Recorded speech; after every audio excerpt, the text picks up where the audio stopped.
Yes, muhawe ikaze kuri YouTube channel Salomon TV. Mbanje kubasuhuza mbifuriza ishya n'ihirwe aho muherereye hose, ibyo muri gukora byose muhawe ikaze.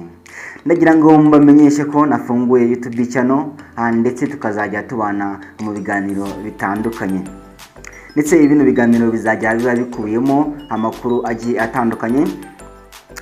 Tujya tubana mu biganiro bya siporo, inyungurabwenge, inama ingenzi ndetse n'amasomo ajyanye n'ubukungu ndetse n'amateka. Ndetse muri ibi biganiro tujya tuba turi kumwe n'abatumirwa bagiye batandukanye bazajya badufasha gusesengura aya makuru, tubashe gusobanukirwa neza ndetse natwe tubonereho kugira ngo tubashe gutanga ibitekerezo twabanje kumva ese ayo makuru ameze ate, ese harimo ihe nyungurabwenge, kugira ngo tubashe gutanga ibitekerezo ndetse n'inyunganizi. Kugira ngo tujye tubana muri biganiro bitandukanye, ndagusaba gukora subscribe, share ndetse na comment, uvuga igitekerezo cyawe uko ubyumva ndetse tanga n'inyunganizi.